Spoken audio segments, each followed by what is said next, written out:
All right, let's jump right in.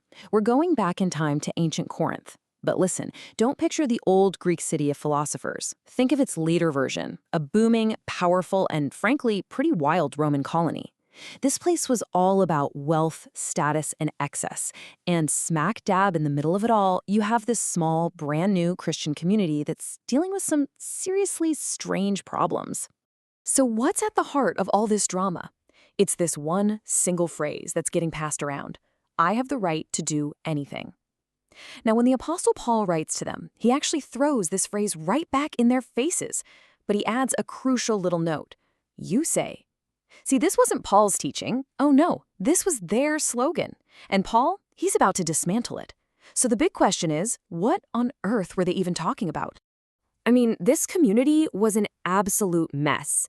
You had believers actually suing each other in Roman courts, which to Paul was a total spiritual failure.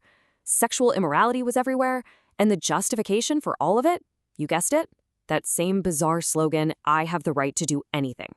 It was a complete disaster. And that phrase? Well, that phrase is the key to the whole mystery. Now, for centuries, people have looked at the slogan and come up with two main theories.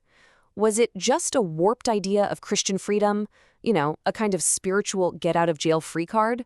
Or was it something way more specific? Was it the personal motto of the Roman upper class, something they just dragged with them into the church? Here's the thing. The real clue isn't in some deep theological debate. It's hiding in plain sight, right there in the culture of Roman Corinth itself. So what was going on in this city? To crack this case, we have to do something crucial. We need to step out of the text for a second and step into their world, specifically the private, over-the-top world of the city's rich and powerful. Because you know what? That's where this slogan came from. Okay, first clue. It's called the toga virilis. Think of it like this. When a boy from a super rich Roman family turned 18, he got this special toga. It wasn't just a graduation gown. It was a golden ticket. His all-access pass to the VIP lounge of Roman society. A world of power, money, and, well, doing whatever you want. This was the moment someone looked at him and said, the rules? Yeah, they no longer apply to you. And where did they cash in this golden ticket? Mostly at something called the Roman banquet. Now, don't picture a quiet dinner party. No way. This was a whole production in 3 acts. Act 1, eating. And we're talking eating until you literally can't anymore. Act 2, drinking, again, to the point of total drunkenness.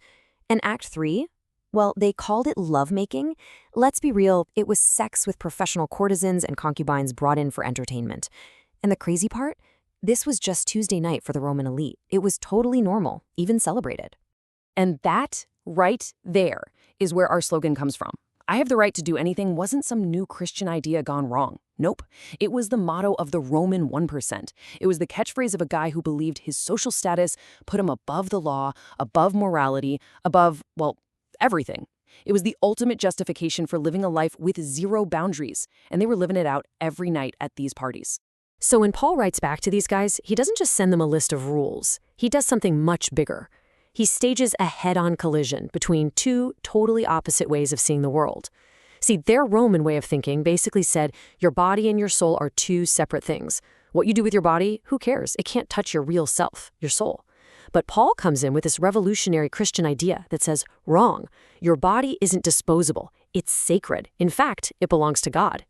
And then Paul goes on the offensive. He hits them with this series of rapid-fire questions, and they all start the same way. Do you not know? It's like he's saying, come on, guys, we've been over this. And he starts by completely changing how they see their own bodies. He tells them they're not just a pile of flesh and bone. They are, literally, members of Christ himself. They're physically part of him.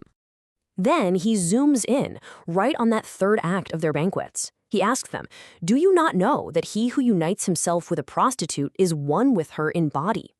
He's making this radical point. Sex is never just a casual physical thing. It's this deep, powerful act of union that makes two people one flesh. You simply can't draw a line between what your body does and who you are spiritually. And this all builds to his final knockout punch. This is the big one. He asks, do you not know that your body is a temple of the Holy Spirit? Now, you have to understand, for people living in a city filled with giant marble temples to gods, this idea was mind-blowing.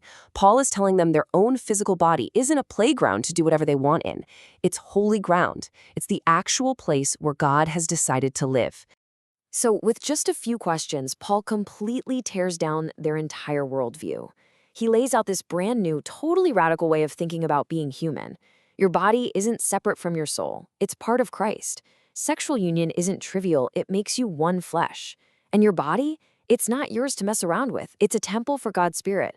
Why? Because, as he says, you are not your own, you were bought at a price. Now, Paul's not living in a fantasy world. He knows exactly who these people are. He even says to them, and that is what some of you were. He acknowledges their past. He's not shaming them, but he is drawing a very hard line. That was then, this is now. The person you were is gone. You've been washed, sanctified, justified, and now you need to start living like it.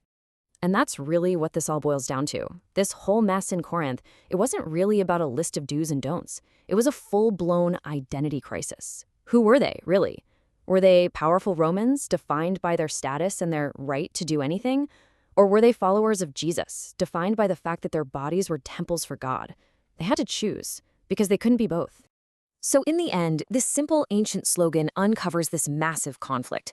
It's a clash between the power that comes from social status and this brand new revolutionary idea of what it even means to be a person. An idea that says our bodies aren't just ours to control, but that they're sacred spaces meant to honor God. Which kind of leaves us with a pretty big question today, doesn't it?